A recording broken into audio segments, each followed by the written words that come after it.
Let's give God our praise. Hallelujah. Thank you, Jesus. Glory to God. Hallelujah. Thank you, Jesus. You're worthy. You're worthy, God. Hallelujah. Thank you, Jesus. Thank you, Lord. Hallelujah. Glory to your most holy name. In the name of Jesus. That every knee will bow and every tongue will confess that you are Lord. Hallelujah. Glory be to God. We lift up the name of Jesus today. We lift up your name, Jesus. Hallelujah. Glory to God. We lift you up, Lord. Thank you, Lord. You are high and lifted up, oh God. You are high and lifted up, oh God. In the name of Jesus. Every knee will bow in the name of Jesus, who is our strong power. Thank you, Lord. Hallelujah. Thank you, Jesus, for being the light. Thank you, Lord, for being our love. Thank you, Lord, for being the power of God. Thank you, Lord, for being the wisdom of God. Thank you, Lord, for being the strong and mighty one, the Lord of hosts, the King of glory, the Lord strong and mighty, mighty in battle. In the name of Jesus, thank you, Lord, for being the word of God, sharper than every two-edged sword, oh God. Thank you, Lord. Thank you, Jesus. Thank you that you are alive, Jesus, right now. You are alive. We salute you today, Jesus. We lift you up because you are alive in our lives. You are alive in our homes. You are alive in our marriages. You are alive on our jobs. You are alive in our schools, in our homes, oh God, in the name of Jesus. Hallelujah. For your name is a strong tower, Jesus. And the righteous run in and they are saved.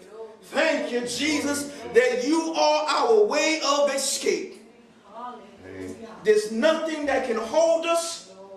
There's nothing that can confine us because we are in Christ Jesus.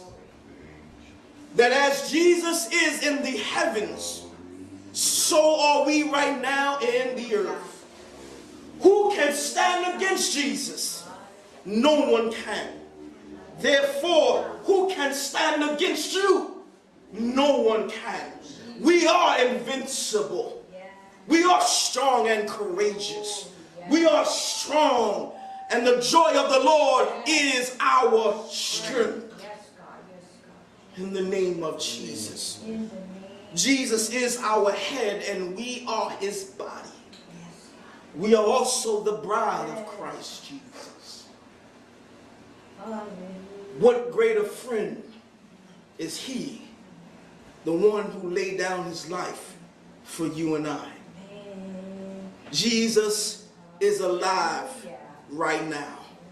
Those of you that's watching and standing before me, Jesus Christ is alive right now. If you go to the tomb in which he was dead for 3 days and risen, he will not be there because he is alive right now. In the name of Jesus. He's not there. His body is not there. Because we don't serve a dead God. Our God, Jesus Christ, is alive. And we thank him and glorify him because Jesus is the author and finisher of our faith. Therefore, no one or nothing can take our faith from us because it don't belong to us. It belongs to Jesus. And who can take anything from Jesus? No one can. No one or nothing can. Because he is Jesus the Christ, the Son of the living God. In Jesus' name, you may be seated. Glory be to God. The joy of the Lord is our strength, and God is good today. God is good all the time, and all the time God is good. He is forever merciful. He is forever grateful. graceful towards us. And I'm so grateful that we have the law of the Spirit of life in us, in Jesus Christ. And because he died for us, in him we live, we move, and we have our being, in the name of Jesus. There's a story of a woman who walks her son many miles, days to come, to see this man called Mahatma Gandhi. She was very worried about her son's health because he is eating or was eating too much sugar. She comes to Mahatma Gandhi and says, "Please, sir, can you tell my son to stop eating sugar?" Gandhi looks at her and thinks for a bit and finally says, "Okay, but not today.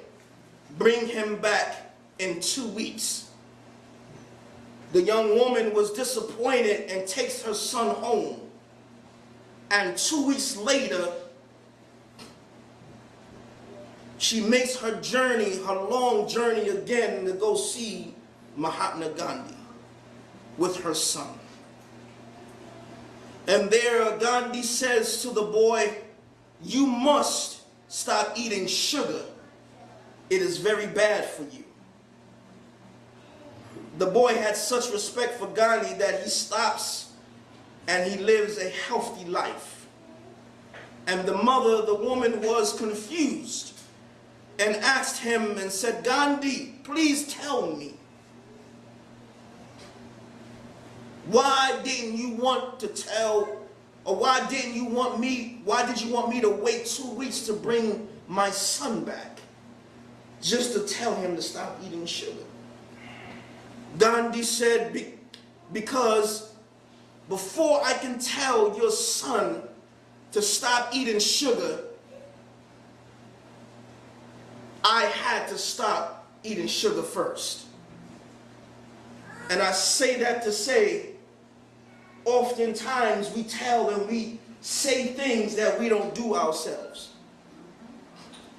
And that, especially for a minister, we must be an example and a doer first before we speak of what thus says the Lord. We must be an example as a minister as we speak the oracles of God. We must first listen to the intent, with the intent to change and do and obey what the Lord has said first.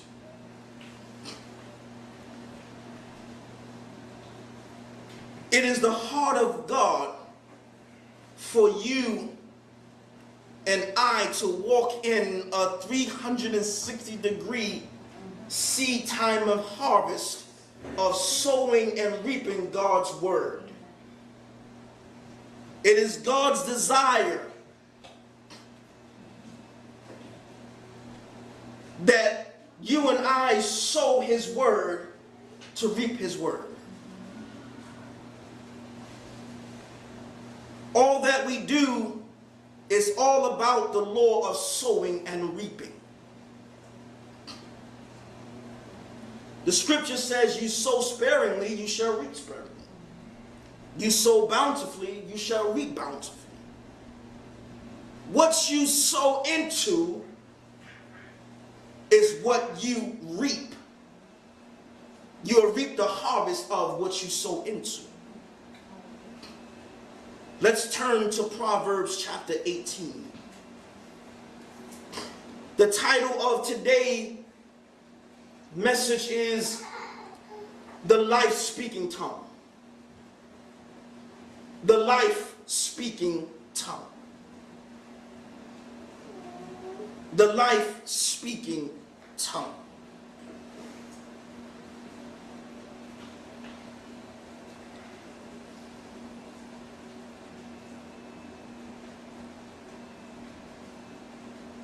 I stand before you as a minister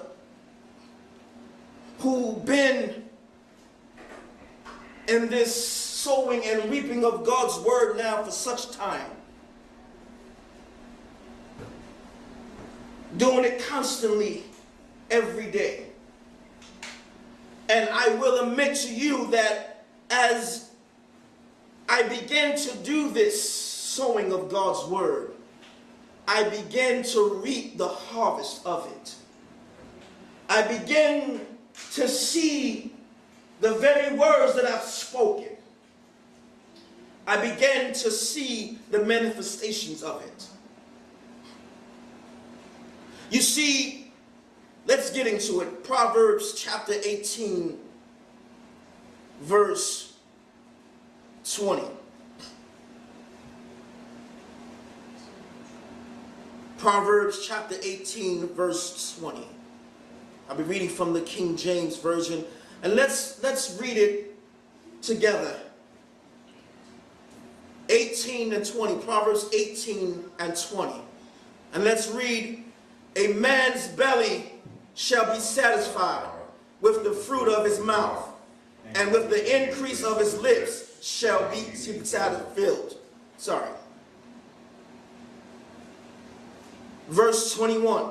Let's read it together.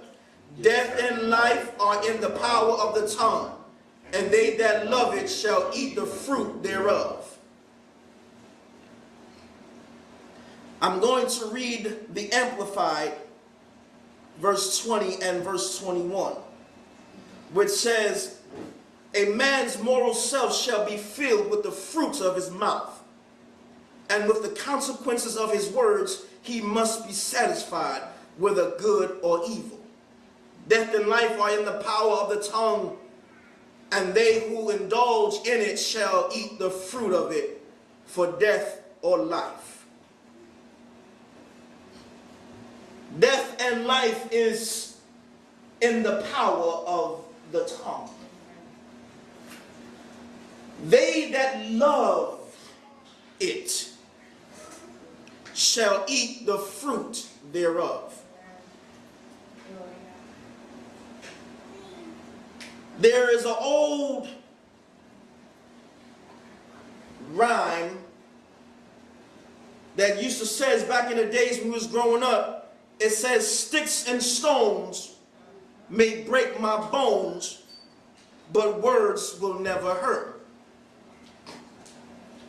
Well, I stand here today, being a child, reciting these words in ignorance. Because death and life is in the power of the tongue. So words do affect you. Words do affect your life. Either you speak death or either you speak life. When you speak, you shall eat the fruits thereof. You shall yield the fruits thereof. When you speak, you are either speaking life or you are either speaking death. Words are very powerful. Words are very powerful. And the words that we speak causes actions behind it. There was a story of a young man who said these words, that he will not live past 40. And this young man spoke this word, and as he spoke this word, months before his 40th birthday, he passed away. Words are very important. What you speak out of your mouth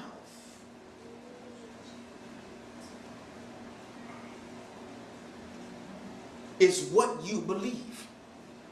you believe what you speak.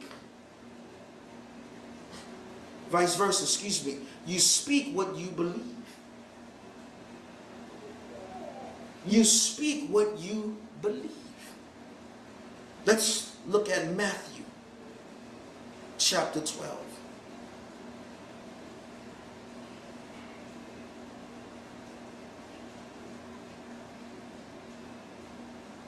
Matthew chapter 12,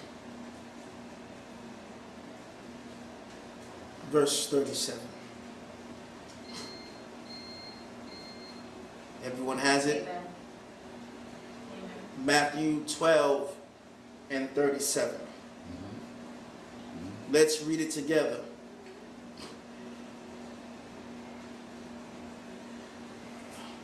Matthew 12 and 37. Let's read. For by thy words thou shalt be justified, and by thy words shalt be condemned. By your words you will be justified. By your words you will be condemned. Is what you say out of your mouth that will put you in bondage, or that will put you in a place of life? What you say out of your mouth sets the course of your life. By your words you are justified, and by your words you are condemned. Jesus said that out of is not what goes in your mouth that defiles you. It's what comes out of your mouth that defiles you. Growing up, there are many things that I have said in my ignorance, not knowing the truth of the matter. And the very words that I spoken in my ignorance, I found myself actually in those very words. It was not until light came and showed me the words that I have spoken in ignorance is the result of me living what I spoke. Out of ignorance, I was saying words that condemned me, that put me in a place of bondage, that caused me not to grow, that caused me to be in certain places I shouldn't even be in.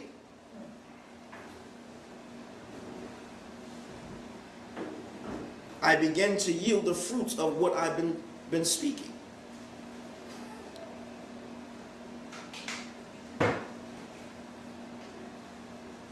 I also, when light came and showed his light and showed me where my errors and my wrong and what I've been speaking was wrong and an error, he showed me the correct way.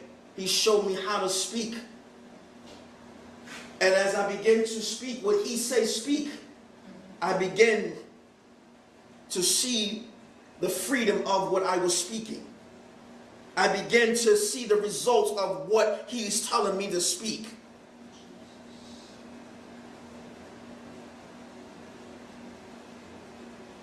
One instance, my words condemned me. When light came and I spoke his word, it justified me. It justified me. The things that we speak out of our mouths really takes on life, meaning that it causes to happen.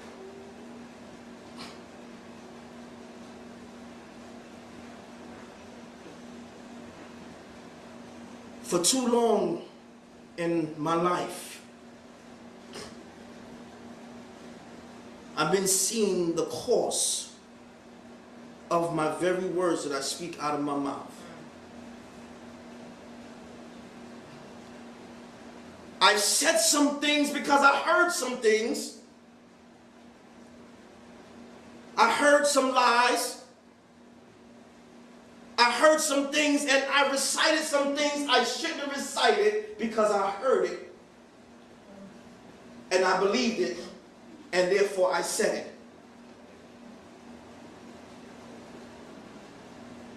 And that put me in the place of yielding its fruit. I began to wonder why this is happening, why that is happening, why this is happening, why that is happening. And it's been happening because of my words. Because of my words.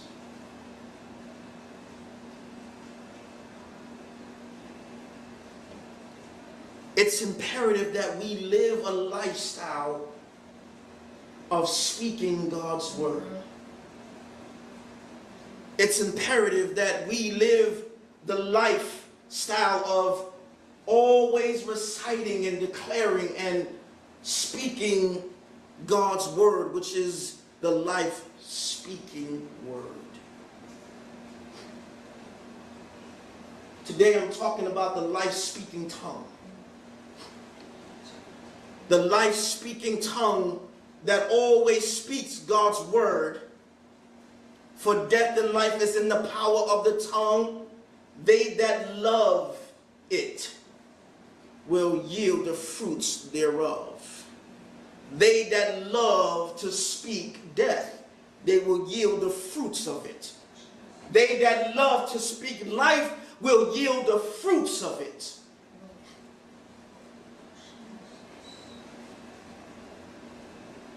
What are you saying out of your mouth that's causing the results of your life?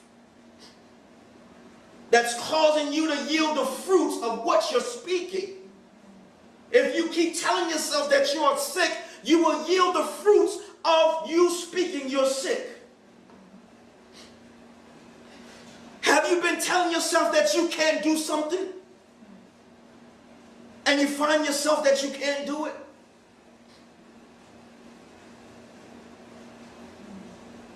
What have you been saying out of your mouth? Have you been speaking death?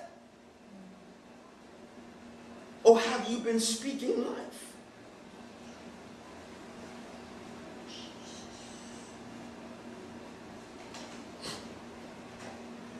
Let's turn to Mark. Let's turn to Mark chapter 1.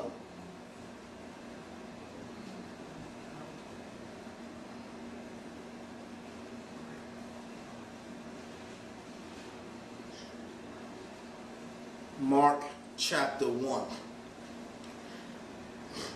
Verse 1. Chapter 1, we're looking at verse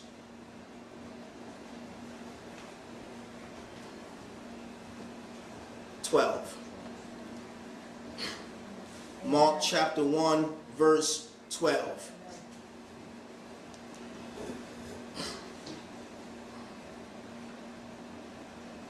Death and life is in the power of the tongue. They that love it will yield the fruits of it.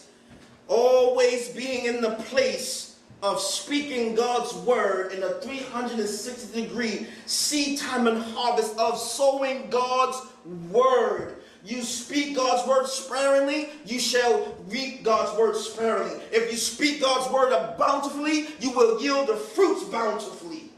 The more you speak God's word is the more you yield the fruits of God's word. Always walking, always sowing God's word. Sowing God's word in the morning, sowing God's word in the afternoon, sowing God's word in the evening time, always meditating on the word. The book of the Lord shall not depart out of your mouth. You will meditate on God's word day and night, and you will have good success. You will make your ways prosperous. Sowing God's word, the life-speaking tongue. Speaking God's word over every situation in your life. Speaking God's word. It's all about life, his word. Let's read Mark chapter 1, verse 12. And it says, immediately the Spirit driveth him into the wilderness.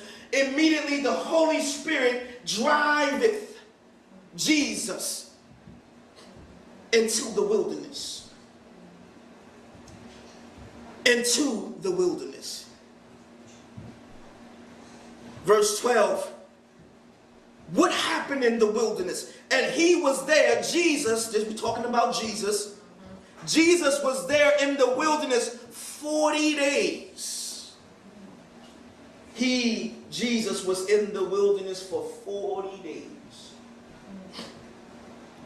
What was he doing for 40 days in the wilderness? You see, let's see what the encounter Mark talks about. In 40 days, Jesus was first what? Tempted of Satan. What else it says? It says, and he was with the wild beasts, and the angels ministered unto him. Jesus was in the wilderness for 40 days after being driven by the Holy Spirit to be what? First tempted of Satan. That when Satan came with his words, oh, if thou be the Son of God, turn this bread into stone. Satan only bringing what he can bring.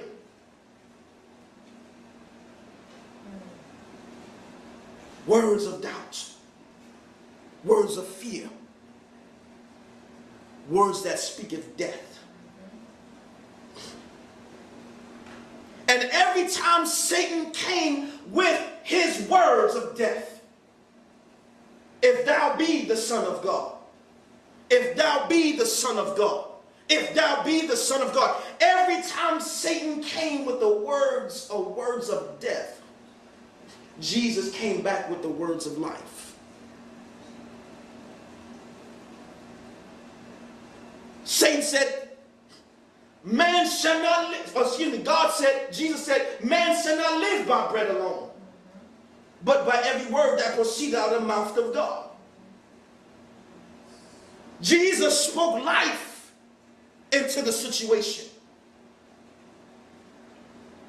Jesus spoke life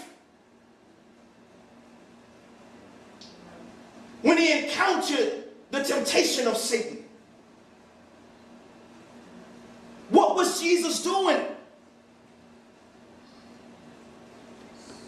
Jesus was exercising his dominion,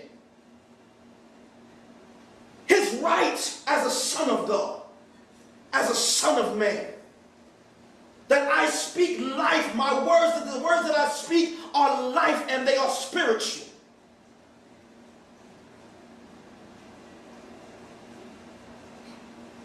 Jesus was tempted of Satan.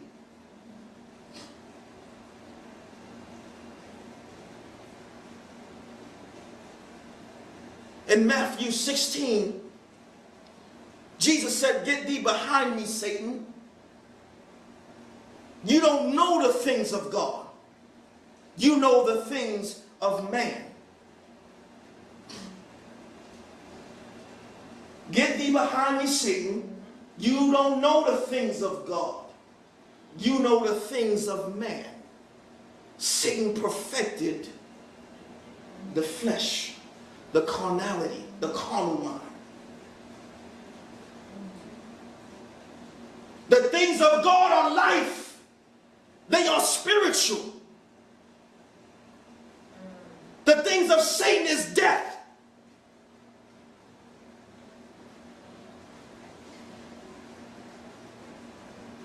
God always brings life. What do Satan brings? Death. He brings death. He introduces it.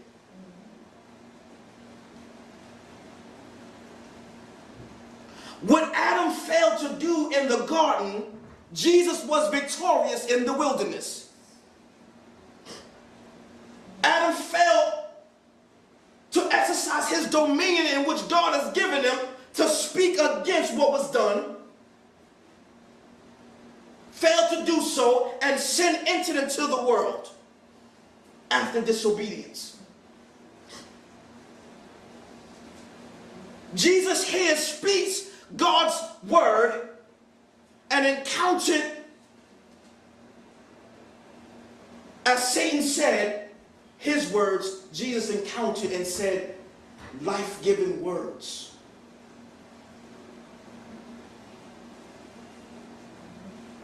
He was tempted of Satan, and he was with the wild beasts, and the angels ministered unto him. He was with the wild beasts, exercising his authority, exercising the word of life, exercising, doing what he knows to do is to speak God's word. Jesus always spoke the words of God. All that I do, it is of my Father.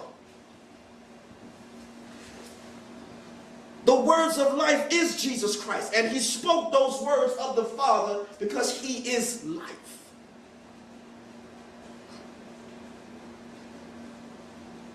Jesus was exercising his authority. Jesus said, you abide in me, and my words abide in you. He said in John 6:63, he says, the words that I speak, they are spirit and they are life. Jesus demonstrates a lifestyle of speaking God's word. He demonstrates a lifestyle of speaking life. The life-speaking tongue. The life-speaking tongue. We are in Christ Jesus. We are in Christ Jesus. And the words that Jesus said, he said that my words are spirit and they are life. And if we are in Christ Jesus, he said we abide in him and his words abide in us. When we speak God's word, the life-giving tongue, when we speak God's word, we shall always yield the fruits of his word. He said in Genesis, let there be, and there was. Therefore we believe, therefore we speak, and let every word be established. That when we speak life, which is God's word, we can only yield the fruits thereof.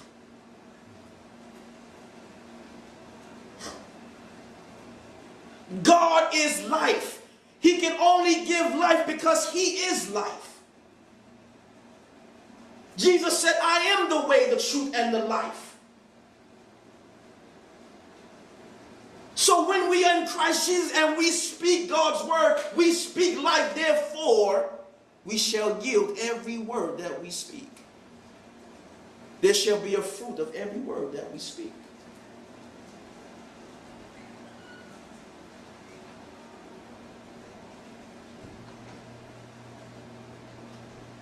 Let's turn to Romans.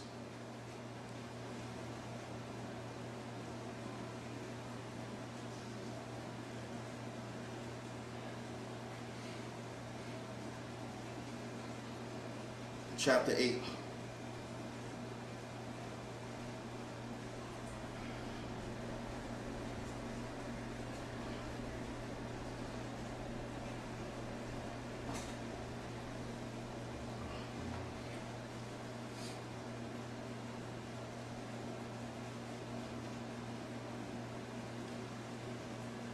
Romans chapter 8, verse 5.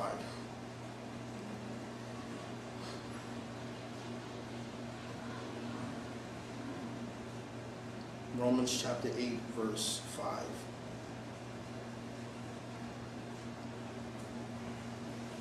For they that are after the flesh do mind the things of the flesh, but they that are after the Spirit, the things of the Spirit. Clear cut again. They that are after the flesh do mind the things of the flesh. But they that are after the Spirit, the things of the Spirit. Verse 6, for to be carnally minded is death, but to be spiritually minded is life and peace. To be carnally minded is death. To have a carnal mind, to speak of the carnal mind is death. The flesh speaks of flesh. The Spirit speaks of spirit. They that are after the flesh, they that are after the things of this world, the things that's temporal, they that are after the thing that caused them to, in their eyes, to be successful, the things that are after the fleshly things, the things that are not spiritual. The flesh. They that are after the carnal things of life. They that are after the thing that brings them into a place of bondage. The thing that they go after, the fleshly thing. The flesh, the carnality, is the opposite of God's word.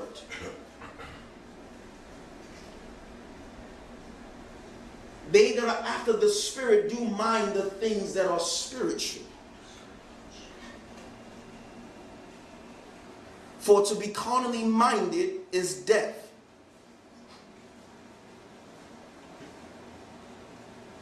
To be carnally minded is death.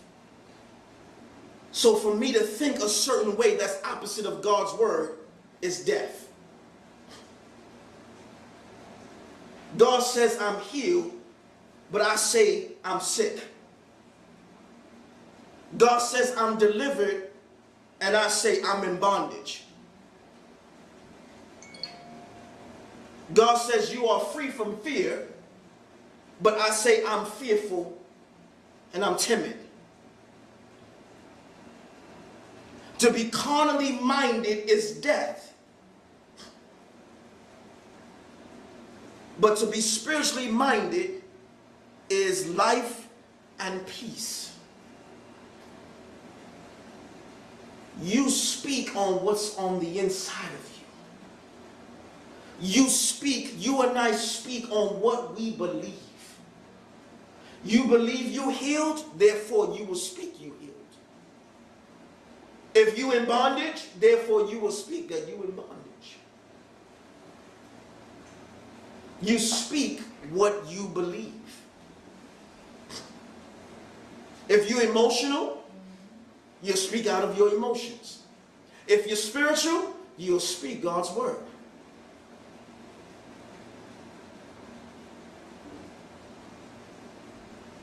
You'll speak God's word. Let's go down to verse 7. Because the carnal mind is enmity against God, for it is not subject to the law of God, neither indeed can it be. So then they that are in the flesh cannot please God. But ye are not in the flesh, but in the Spirit. If so be that the Spirit of God dwell in you. Now if any man have not the Spirit of Christ, he is none of his. I thank God that I am not in the flesh. Paul said, but ye are not in the flesh, but we are in the Spirit. Therefore we speak life because we are spiritually minded. Christ is life. He came that we have life and have it more abundantly. So what are we speaking out of our mouths that cause us to be justified or that cause us to be condemned? the life-speaking tongue. No longer being ignorant and speaking words of death. Meaning speaking words of carnality. Meaning saying opposite of what God said in my life. But always speaking God's word. Always yielding and sowing and reaping God's word.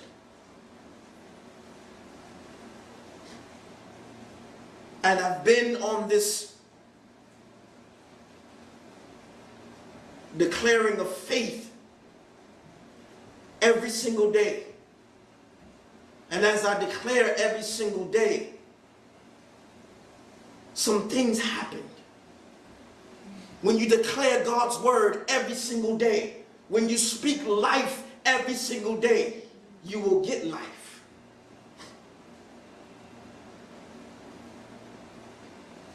As I begin to declare God's word every single day, the very words that I speak is the very words that come to pass. You see, you just can't just declare one day and skip 3 days, 4 days, a week, and come back and expect something to happen.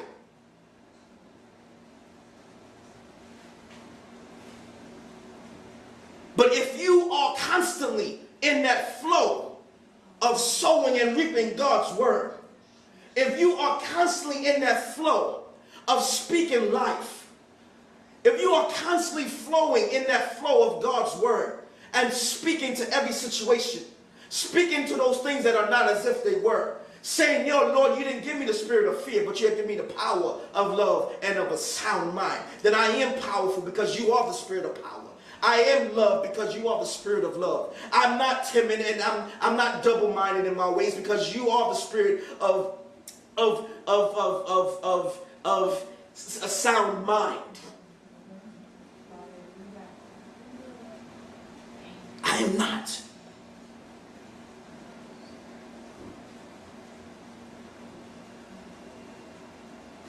I'm not timid.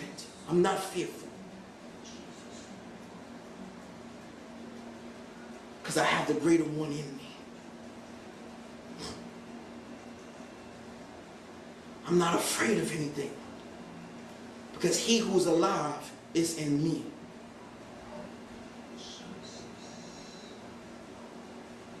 In my life, I can no longer fail. That was my carnal thinking. The words that I said caused me to fail because of my ignorance. But when light came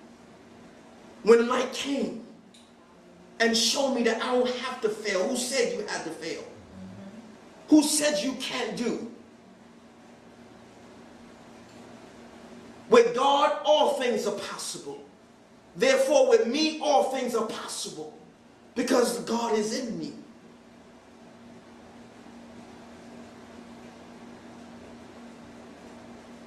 I have the strength of God. I have the joy of the Lord. I have the peace of God.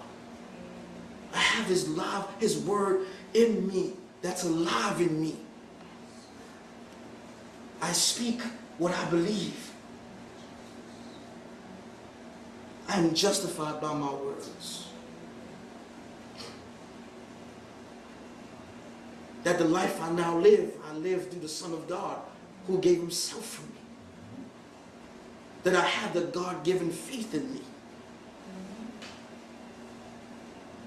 That as Christ hath overcome this world, so I have overcome this world. I have the word of God in me that is healing to my flesh, that is healing to my bones. I am whole because he who is my head, Jesus Christ, is whole. All things are well because I am loved by God and I'm called according to his riches. I'm called according to his purpose. Speak life to yourself. Speak life to your family. Speak life on the job. Speak life in in school. Speak life while you're going to the grocery store. Speak life everywhere you go so you can be in a 360-degree seed time and harvest of God's word. Sowing and reaping God's word. That is the principle. That is a law of doing. Of sowing and reaping. Are you speaking death or are you speaking life? You love.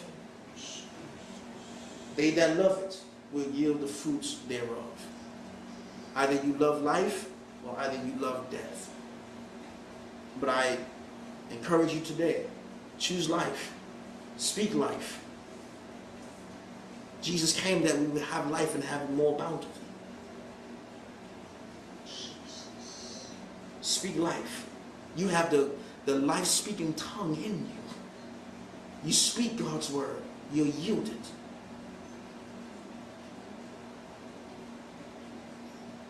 I encourage you today, speak God's word. Speak life and not death. Why will God take you out of darkness and translate you into the marvelous light to give you life for you to go backwards to death?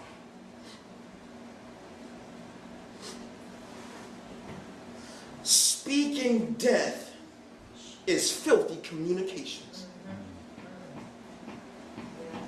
Speaking death is filthy communications. When God told Moses to send 12 spies out to scout out the land, 10 came back with an evil report, and 2 came back with a good, righteous report.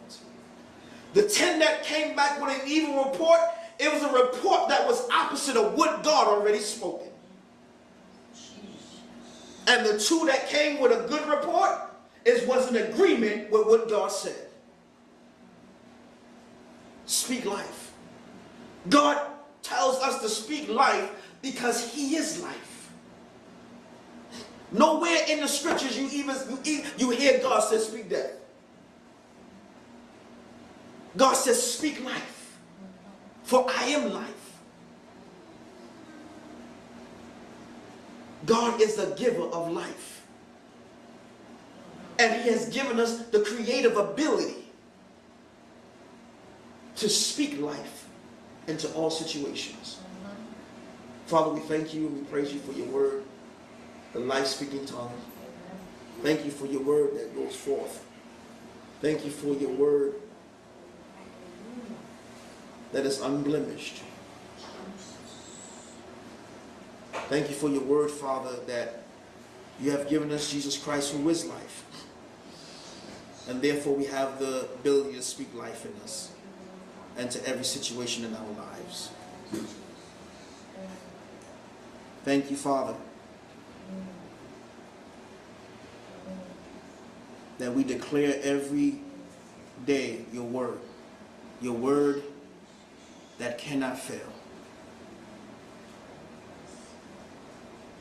Father, let your word be true and let every man be a liar.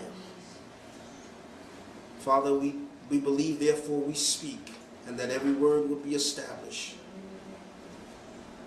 That we are in you and you are in us.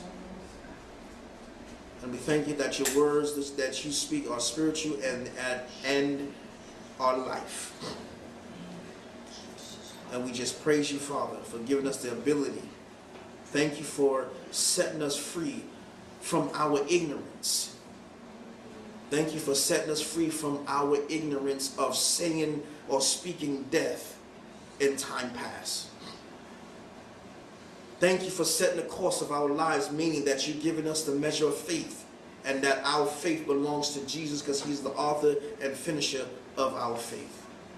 And that we no longer have to be in bondage. We no longer have to be carnal. We no longer have to be in our sinful state of the old man. That we are new in Christ Jesus. And we stand in his freedom. We stand in his word as it is in our lives. and therefore we speak it. In the mighty name of Jesus we pray. Amen and amen. Thank you for joining us again. You may go to our website, myfamilyworship.live. Tune in. Look at the different messages in time past. And feel free to give if God put it in your heart to give. Until next time, be blessed, be encouraged, and know that you have the life-speaking tongue in you. In Jesus' name, amen and amen. Amen.